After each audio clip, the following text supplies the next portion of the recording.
Hi, everybody. How's it going? Let's get started with our exam 2 review strips. Okay, we will not delay. Let's just get straight into it here. Okay, as you guys are preparing for your exam, hopefully this video will help maybe clarify a few things and just reinforce some of the things that we've learned throughout the quarter or the semester, depending on which university you're in. Okay, so step one is still to check for regularity. So we'll go ahead and we'll do that here. Let's bring it all the way across. Looks like it's regular. No changes there. I'm going to line it up to a heavy dark line. And then next thing we're going to do is we're going to check for our waves. And we don't see any P waves, right? No P waves at all before any of those QRSs. Okay, so we're missing P waves. All right, so that gives us an idea of where it's coming from. It's likely coming from the junction or maybe the ventricles, because when we don't have a P wave, we know that the atrium are not firing. Okay, so in order to identify where it is coming from, we need to check our intervals. Well, I can't check a PR interval, again, because I don't have a P wave, but what I can do is I can check my QRS interval. Okay. And with my QRS interval, that's going to give me information about whether or not it is coming from above the ventricles or below the ventricles. So from there to there, looks like 2.5 boxes or so, maybe just 2 boxes. Okay. And that's consistent. So this is coming from above the ventricles. This here is actually a junctional escape rhythm.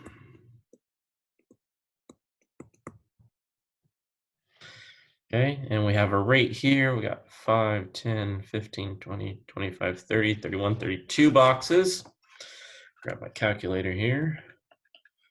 32 boxes is 47 beats per minute, so 47. What I may be doing for this homework or this exam review is I might be splitting it into 2 videos, just depending on how much we get through with this first portion here, okay? So just a heads up, there may be a second portion to this video. Let's go on to the next one. And we're going to check for regularity here. Okay. And we'll slide across. All right, looks good. That looks good too. That looks fine. Okay. And then we're going to check for our waves. Okay, we got P, QRST all the way across. You want to check your PR intervals. All right, our PR intervals look like they're okay here. Let's see here. We get into the P wave, get into the QRS complex. Looks like about 4 boxes, and that looks like it's consistent. It's not changing. Our QRS interval looks good within range, less than 0.12 seconds. I have no abnormal beats, no premature beats, no drop beats, no escape beats. So this is going to be a simple sinus tachy. Sinus tachy, and we're looking at a rate with 12 boxes, comes out to 125 beats per minute. 125. Okay, that one was pretty straightforward. What I'm going to do is I'm going to zoom in a little bit here. Makes things a little bit easier on the eyes and easier for me to write. Okay, so let's move on to 712. Okay, and we'll check for regularity.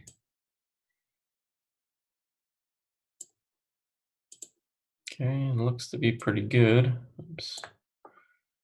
Undo that. And we are lining up just fine. All the way across, no changes. Looks to be okay. All right, 5, 10, 15, 20 boxes. So we're gonna have a rate of about 75 or so, it looks like. I think that's what 20 boxes is. 75, yeah. So I'm going to go ahead and I'm going to put that in now. Oops. I'll go ahead and put in 75 beats per minute. We're regular here. We'll check for our waves. And if pay attention, we have our pattern, which is a sawtooth pattern, where we have multiple P waves before every QRS. All right. So here, this is consistent with a sawtooth pattern, which means we have atrial flutter, a flutter. Okay. And with atrial flutter, we have to do two additional things. We have to give a ratio, number of P waves, 3, 1, 2, 3, for every 1 QRS, a 3-to-1 ratio. And then finally, what we need to do is we need to get that atrial rate. All right, so we're going to count from the beginning of a P wave to the beginning of the next P wave. And let's find a good P wave to measure from here. This one's actually not too bad because it lands on a heavy dark line. From there to there looks like 6 boxes. 6 boxes means we have 250 beats per minute. 250. All right, very good. So let's go ahead and we'll erase this. And we'll move on to the next one. Okay. All right. Okay, so our next one here we come across is 6.9. And we're going to start with checking for regularity. Okay. Slide across. That's regular. Slide across again. And I have a big old space here. And that means what I'll do is I will make a mark where the beat should have landed right there. Okay. And then I will move over my measurement as if it landed just to see where the next beat occurs. Okay. So if it was what we call a sinus block, this QRS right here would have landed right here. However, that didn't happen. So we call this a sinus arrest. Okay. Just by checking for regularity, we have identified that this is not a sinus block, but this is a sinus arrest. Okay. And I know it's a sinus arrest, not an escape beat, because step 2, we need to identify our waves. And this P wave looks like all of these P waves right here. So step 2, after you check for regularity, check your waves and make sure they all look the same. Okay, so being able to identify that this P wave right here looks like these others in the strip tells me that the sinus node has resumed firing, okay, and we have a sinus arrest. All right, our intervals look okay. Actually, they might be a little bit long. Let's see. Let's take a look right here. We got one. It looks to be okay. They're about 5 boxes, so they're right at that final point, right? So it has to be less than or equal to 5 boxes or 0.2 seconds. And this looks like it's all right in my eyes. Let's measure our speed here. 5, 10, 15, 20, 25, 26 boxes will give us a rate of 57 beats per minute. And if we're 57 beats per minute, that means this rhythm is sinus brady with sinus arrest. With a sinus arrest. Okay. Not too bad. Let's keep moving. All right. Okay, next one we're going to come across, 815, 8.15. And we'll check for regularity.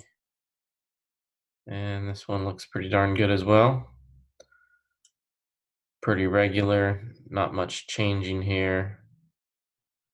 Falling in line without a problem. So we're going to count this one as regular. We'll check our waves. Looks like we have a P, QRST, PQRST, PQRST all the way across. And they all look the same. All those P's look fine. And we're regular. Okay. So we start thinking about our sinus rhythms or our escapes. And we don't have any pauses or delays in conduction. So we don't have any escapes. Okay. Check our waves. We did that. And step 3, let's check our interval. So we'll check our PR interval. And our PR interval is from the beginning of the P wave, right? That first upward deflection, which is going to be somewhere around here, to the beginning of the QRS complex, right here. Okay. Now we need to check all of our PR intervals, right? And you need to verify their total speed or total distance. Okay. And they all appear to be consistently greater than 0.2 seconds, meaning we have a first degree AV block along with whatever rhythm this is. Okay. All right. So I have no drop beats, premature beats. Okay. No delayed beats, escape beats. All right. My rate, let's calculate 5, 10, 15, 16, 17, 18, 18 and a half boxes. 18.5 gives me a rate of 81 beats per minute, 81, which means I have NSR with first degree AV block. Okay, very good. All right, good. Just checking a few things on my laptop here, making sure everything's feeling okay. I don't want this thing to overheat on me. It has in the past, so I'll make sure we stop the video and create another one and allow time for it to cool off if needed. Okay, but so far so good. All right, check for regularity on this next one, 7.20. All right, let's slide across, looks okay. Measures up pretty well. Okay, looks pretty fast too, all right? It's only about 9 boxes in speed. 9 boxes means we're gonna get somewhere like around 167 beats per minute. 167, okay? So I'm regular, and I'm missing P waves, so no Ps, no P waves. Okay, and we're regular. Okay, all right, I can't do a PR interval, and my QRS interval is actually within range, right? So from right here to right here, it's about 2 boxes. And that's pretty consistent. The change here is the end of your QRS complex. There to right there. All right, that's within range. So it's coming from above the ventricles, and we don't have a P wave, and we are regular. So let's check our rate. Our rate, like I said, is 167. So this is actually consistent with supraventricular tachycardia. Okay. Hope you guys are doing okay so far. We're doing pretty good as far as time-wise. We do have about 10 pages, it looks like, so definitely will have to break this up for sure. Okay. We'll move on to the next one, and we'll measure it out, check for regularity. And it looks like we are not very regular right now. A couple of these beats are regular, and then there's some that are off. They might be early beats, they might be late beats, we're not sure yet. So we can't jump the gun quite yet just by checking for regularity. That's just our first step. All right, one of the first things we need to do. And it looks to be, I guess, for the most part, regular, but also has some irregularities to them. Okay, and it'll become a little bit more apparent what type of irregularities we have. So step one, maybe we call it regular. Okay, maybe we don't. All right, so step two, we need to check our waves, and we need to make sure all of our waves are there and that all of the waves look the same. And upon further investigation here, we are not seeing P waves. There's no P waves. Okay. Now, if I have no P waves, I'm starting to think about a few things. It could be a junctional rhythm, okay? But in a junctional rhythm, I have T waves, and all the T waves look the same. And actually in here, you can't really identify T waves too well, okay? And it would be regular all the way across. And it would be easy to identify specific abnormalities like a PAC or a PVC, okay? But I don't have any wide or bizarre beats here, so this is not a PVC anywhere in here, okay? And I don't have P waves, so that's one thing. I don't have P waves and I have an irregular rhythm. 99.99% of the time, this one is going to be atrial fibrillation.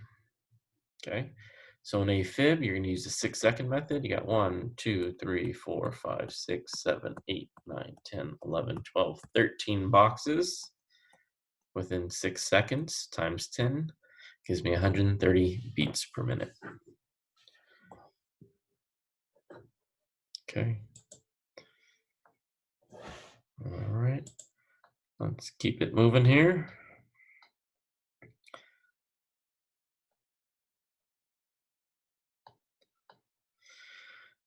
Okay, next one we're going to do here is 8.40. 8.40.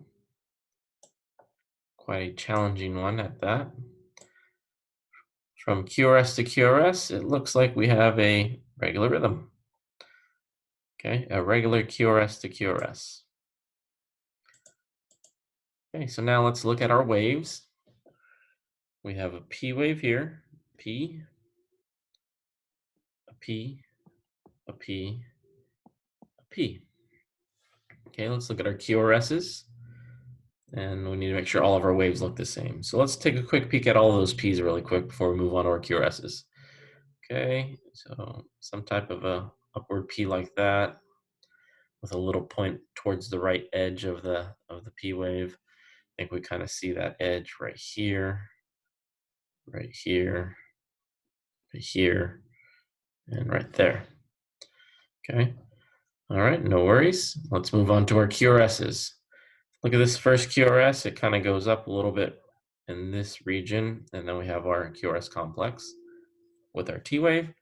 And then when you look at your second one here, this QRS does not look like this QRS, okay? And what's missing is this portion right here is not here. So what is that? That actually turns out to be a P wave. This is a P wave right in there, okay? So there's a P wave that lands right here, right here, right here, right here. I have a P wave right there. And if you look right at the edge of that QRS complex, it looks like we have another beginning of a P wave. So we have P waves, which is making our PR interval inconsistent. Okay. Whenever we have an inconsistent PR interval, we're starting to think about AV blocks. Okay, so we did step one, and step one was to check for regularity. Our QRS complexes are regular. Our second step was to check for our waves, and we checked and saw our P waves all were there, but we had more than others. We had more P's than QRSs, but the QRSs look different, okay? So then when we check our intervals, we identify that our PR interval is inconsistent. It's changing and it's not following any of our patterns that we're used to. So I'm going to clear this off. Okay, I'll clear this out. Get rid of some of this stuff here. Try to keep my measurement for my rate. That way I don't lose that. Okay. Now we have a nice blank slate again.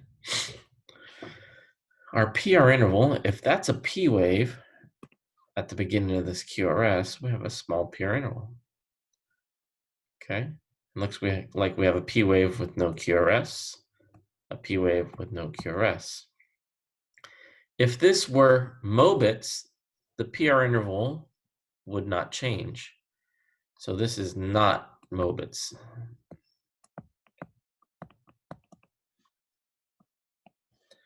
This is also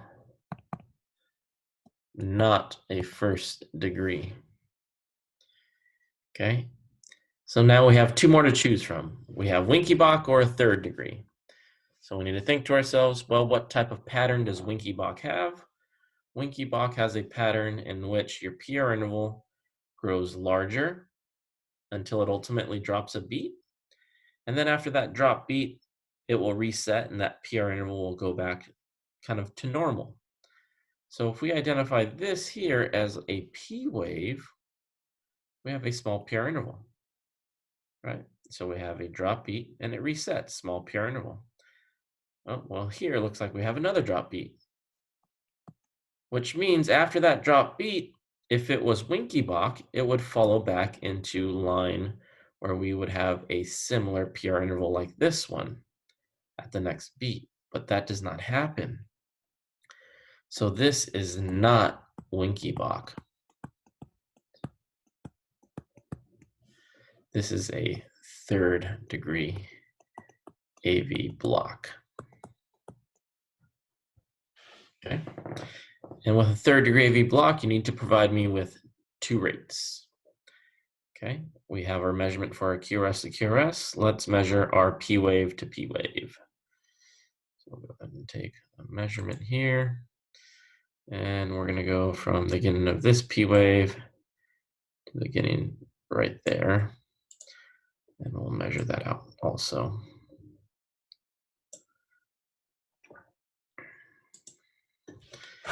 Okay, and let's get the calculator out here. It looks like we got 5, 10, 15, 20, 25, 30, 35, 40, 45, 50, 55 boxes for a ventricular rate of 27. Okay, and an atrial rate, let me undo that.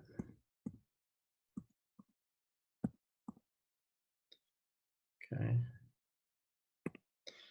let's try that again, 27. And an atrial rate, we have 5, 10, 15, 22 boxes. 68 beats per minute, 68 atrial, 27 ventricular. Okay, so this is a pretty difficult one. One of the other reasons and other ways you can identify this as a third degree AV block, not just with the PR interval inconsistently, but if you look at the QRS complex, it is wide. Let's go with a different color. It is larger than 0.12 seconds. We have 0.16 seconds, and that is consistently large in each QRS complex that we have. 4 boxes. Okay. So let's continue on. Let's do a few more and then we'll do another video. Okay, let's look at 516. 516. We'll check for regularity. We'll start here. Hope you guys don't mind the change in colors. Makes for a more interesting video, I'm sure. That looks good. Looks to be regular all the way across without any issues. Okay, so we're regular there. Okay, all of our waves are there. They all have the similar shapes. Okay, P's, QRS's, and T's all look the same. Our PR intervals look okay. Our QRS intervals look like they're within range also. There's no drop beats, no premature beats, no escape beats. I have a rate of 5, 10, 15, 22 boxes. I think that was 68 beats per minute. So this one is NSR 68. Real simple with that one. Great, let's move on. I don't even know what page we're on. Looks like we're starting page 3. Okay. What I'm going to do is I'm going to take time here and let's stop, and I will make another video continuing on. Okay. So stay tuned and we'll continue exam review for exam number 2. Okay. See you guys soon.